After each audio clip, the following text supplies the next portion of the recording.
Hay una bebida que se vende hoy en los supermercados por $4 la botella y que 1 litro de ella te cuesta menos de 50 centavos hacerla en casa. No es una versión de peor calidad. Es exactamente la misma bebida. En algunos casos, la versión casera es más completa que la industrial. ¿Por qué nadie te enseñó eso? Piensa en lo que gastas en bebidas funcionales cada semana. Los refrescos que mejoran la digestión, las aguas con probióticos, las kombuchas de colores vivos con nombres en inglés. Una botella estándar de 330 mililitros cuesta entre $3 y $5 en cualquier tienda de alimentos saludables. Eso es más de $12 por litro. Más caro que la mayoría de los vinos, y la mayoría de las veces lo que estás comprando ya no contiene lo que lo hacía especial. La industria tomó algo vivo y lo convirtió en un refresco con etiqueta atractiva. Este canal documenta el conocimiento que el sistema no tiene interés en recordarte. Hoy vas a entender exactamente qué es el SCOBY, por qué la versión pasteurizada no es lo mismo, y cómo producir kombucha viva y completa en tu cocina por menos de €1 el litro. Esta noche, si quieres, puedes empezar tu primer lote. Imagina el año 221 a.C. La dinastía Qin acaba de unificar China por primera vez. El primer emperador, Qin Shi Huang, tiene una obsesión documentada: la inmortalidad. No metafóricamente. El hombre enviaba expediciones a buscar elixires, financiaba alquimistas, probaba sustancias. En ese contexto, según los registros más antiguos sobre esta bebida, sus alquimistas experimentaban con té endulzado y fermentado. Lo llamaban el té de la inmortalidad. No porque curara la muerte, sino porque observaban que quienes lo consumían regularmente parecían tener más energía, mejor digestión, mayor resistencia. Viajó desde Manchuria a través de la ruta de la seda hacia Rusia, donde las familias lo pasaban de generación en generación bajo el nombre de hongo del té. En Europa del Este sobrevivió a la Primera y Segunda Guerra Mundial, cuando el azúcar y los alimentos escaseaban, porque era fácil de producir y no requería nada especial. Piensa en eso. 2000 años de transmisión directa, de mano a mano, de abuela a nieta. Eso no ocurre con las modas, eso ocurre con algo que funciona. Esta bebida sobrevivió imperios, guerras y hambrunas, hasta que llegó la industria de las bebidas funcionales y la convirtió en un producto de $4 que vive en una estantería sin necesitar refrigeración. Y ahí es exactamente donde el problema empieza. No es una conspiración, es economía. El mercado global de la kombucha fue valorado en aproximadamente $4,000 millones en 2024, y se proyecta que llegue a $9,000 millones antes de 2030, según datos de Grand View Research. Ese crecimiento depende de que tú sigas comprando botellas, no de que tú aprendas a hacerla. El sistema no necesita prohibir el conocimiento ancestral de la fermentación, solo necesita ignorarlo, y mientras tanto vender la versión conveniente. Aquí está el punto que muy pocos explican con claridad. La kombucha es una bebida viva. Lo que la hace distinta de un refresco es que contiene microorganismos activos, bacterias y levaduras que siguen trabajando. Ese conjunto de organismos tiene un nombre, SCOBY. Symbiotic Culture of Bacteria and Yeast. Cultivo simbiótico de bacterias y levaduras. Es un ecosistema en miniatura. Cuando pasteurizas una bebida, la calientas a temperatura suficiente para eliminar los microorganismos. Eso es exactamente lo que ocurre con mucha kombucha industrial. La pasteurizan para extender la vida útil del producto, para que pueda vivir meses en una estantería sin refrigeración. El resultado es una bebida ácida, ligeramente carbonatada, con el sabor de la kombucha, pero sin el SCOBY vivo, sin los microorganismos activos. Lo que la industria llama kombucha de larga vida es exactamente lo opuesto de lo que las tradiciones entendían por este té.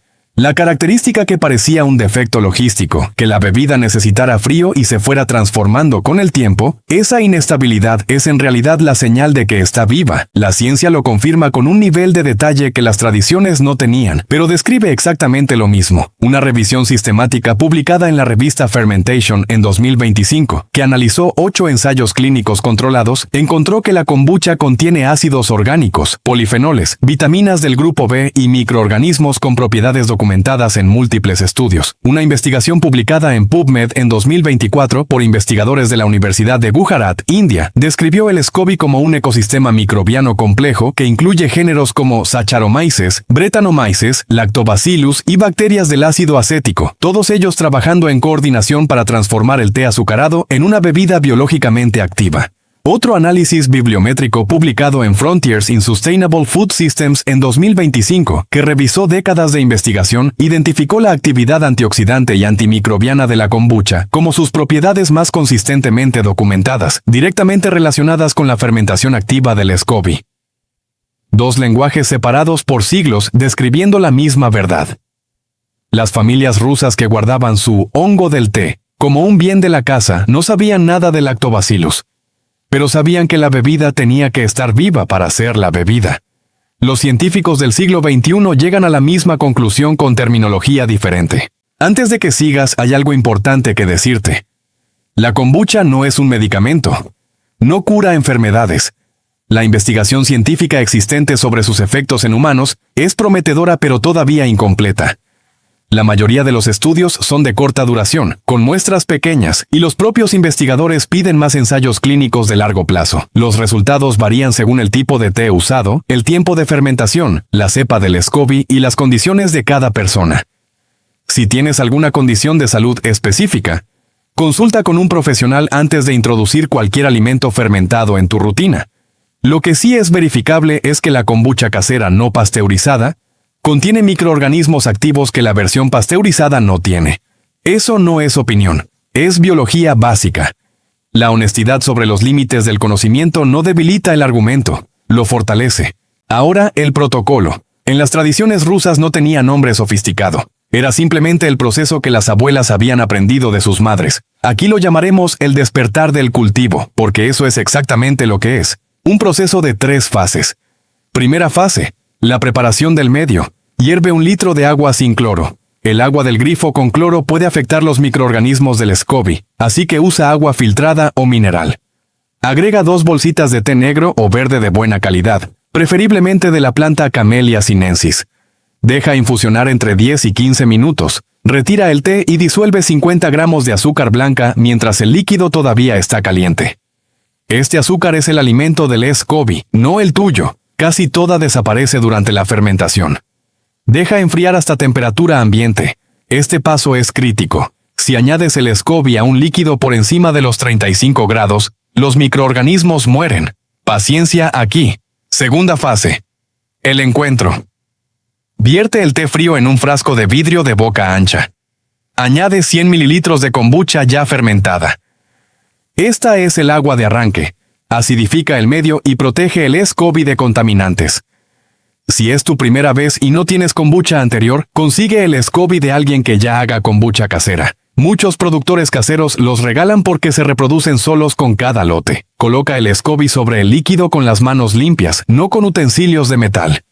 El metal puede dañar la colonia. Cubre el frasco con un trozo de tela de algodón o una gasa sujeta con una goma elástica. El SCOBY necesita oxígeno pero no necesita insectos ni polvo. Sin tapa hermética. Sin plástico directo sobre el cultivo. Tercera fase. El tiempo.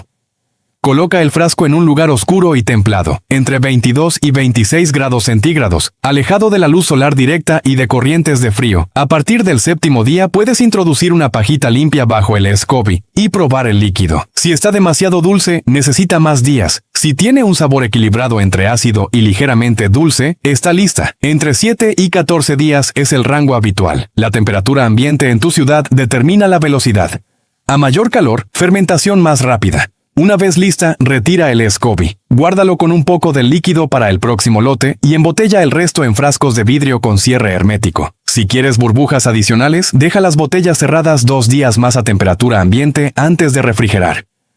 El costo total de ingredientes por litro, sin contar el SCOBY que se reutiliza indefinidamente, está alrededor de los 40 centavos, menos de €1. Yes, el mismo litro en tienda, entre 3 y 12 dólares. El SCOBY no necesita condiciones perfectas para sobrevivir. Necesita equilibrio, temperatura estable, alimento regular, un ambiente ácido que él mismo crea para protegerse. Deja de alimentarlo y entra en latencia. Vuelve a cuidarlo y reactiva su metabolismo. Los microbiólogos llaman a esta capacidad de respuesta adaptativa a condiciones variables resiliencia biológica. Es exactamente la misma dinámica que ocurre en cualquier sistema vivo que ha sobrevivido el tiempo suficiente. El SCOBY que tienes en tu frasco lleva milenios adaptándose.